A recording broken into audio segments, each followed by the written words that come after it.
Hola gente amiga del YouTube del 12.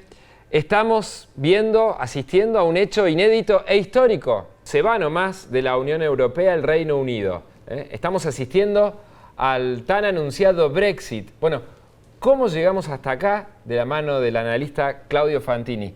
Claudio, los antecedentes de este proceso. Yo te diría, Federico, que hay dos trayectorias muy interesantes para seguir, ¿no? Una dentro de lo que es el proceso de integración europea y otra específicamente en el proceso británico, ¿no? Respecto a la integración europea.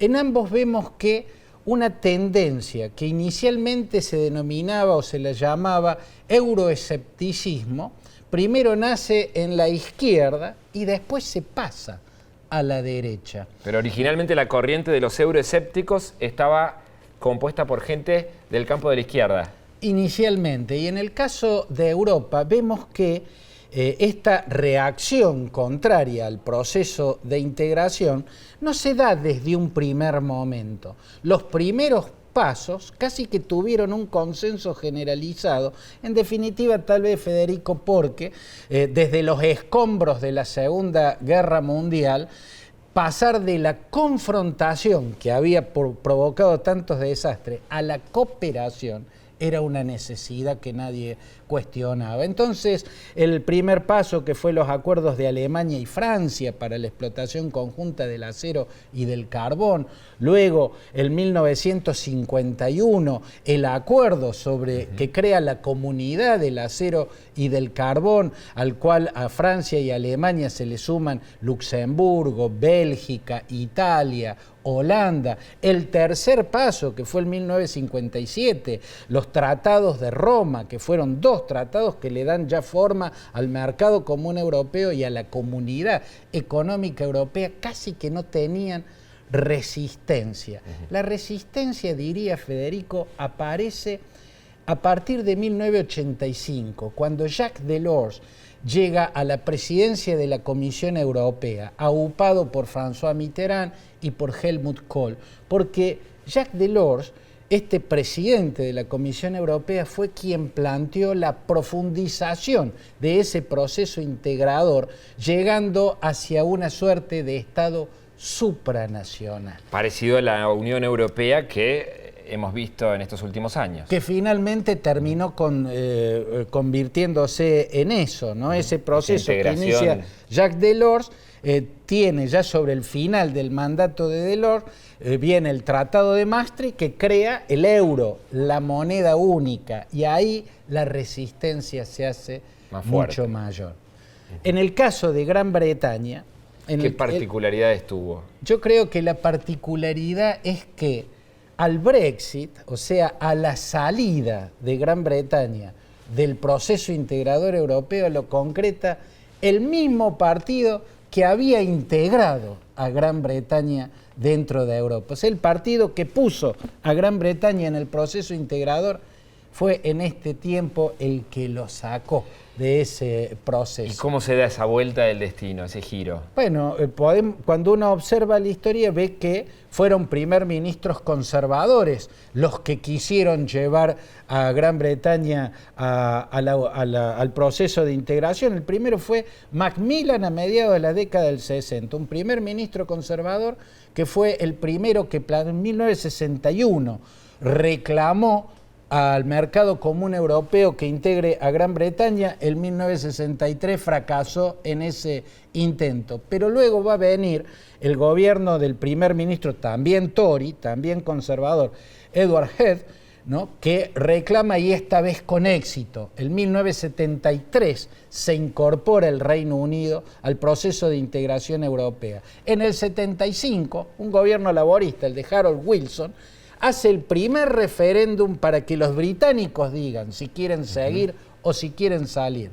Sacó, yo no recuerdo exactamente, pero eran 67 o 68, para profundizar. El sí, ¿no? Pero luego va a aparecer Margaret Thatcher frente a eso que ya dibujaba un Estado supranacional, ¿no? Bueno, le hizo brotar a los británicos su aferrarse a su propia soberanía Margaret Thatcher fue la primera que empezó a plantear todas las protecciones a la soberanía británica en lo económico, en lo social, sí, en lo político. No llegó al nivel de que se la pueda considerar una euroescéptica.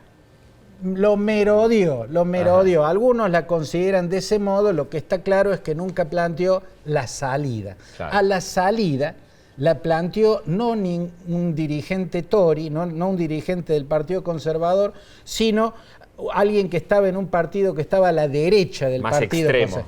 Nigel Farage se llama, el United Kingdom Independent Party, el partido independiente del Reino Unido. Nigel Farage, que es amigo de Nigel Farage, sería, que es amigo personal de Donald Trump, uno de los que colaboró con el triunfo de Trump, que lo convirtió en presidente, fue el primero en plantear la salida, no las protecciones, a los reparos, ¿no? Lo que le permitió, entre otras cosas, a los británicos conservar la libra esterlina, conservar su propia moneda. No. Él planteó la salida.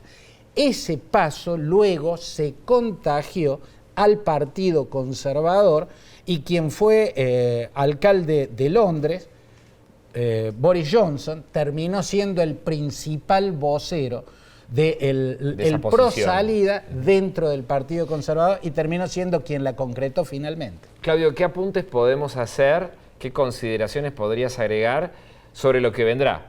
Haciendo la salvedad de que como es un hecho inédito, no hay antecedentes, es muy difícil calibrar. Soy de los que piensan que la historia en el largo plazo marcha a favor de los procesos integradores, las regionalizaciones y la globalización. En ese sentido, el Brexit va a contramano. Lo que ha hecho Gran Bretaña es a contramano del proceso a largo plazo de la historia, pero en el corto plazo, en el plazo inmediato, va a mano, porque la tendencia dominante es el nacionalismo, el ensimismamiento. Yo creo que a largo plazo va a ser un problema, pero lo que se ve como riesgo en lo inmediato es que incluso pueda desaparecer lo que hemos conocido desde hace muchos siglos como el Reino Unido de la Gran Bretaña, Federico. Porque hay partes que quieren seguir siendo parte de la Unión Europea. Escocia tuvo su referéndum para ver si seguían siendo parte de Gran Bretaña o no. Ganó seguir siendo británicos, pero eso fue antes del referéndum del 2016 por el Brexit.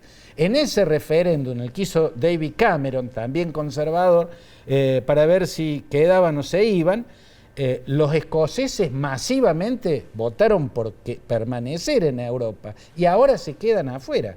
Nicola Sturgeon, que es la gobernante por el Partido Nacionalista Escocés, ya está reclamando un nuevo referéndum porque Escocia quiere salir de Gran Bretaña para permanecer en Europa, y yo no sé si los norirlandeses, los 6 condados que conforman el Ulster, en Irlanda del Norte, ¿qué preferirán? Donde acaban de ganar los republicanos, los 2 partidos republicanos, van a preferir seguir siendo británicos o reunificarse con la República de Irlanda. O sea, los riesgos de lo que viene son grandes, es un hecho inédito, por lo tanto estamos en una dimensión desconocida. Claudio Fantini, un placer como siempre. Gracias, Federico. Muchas gracias a ustedes, nos reencontramos en cualquier momento.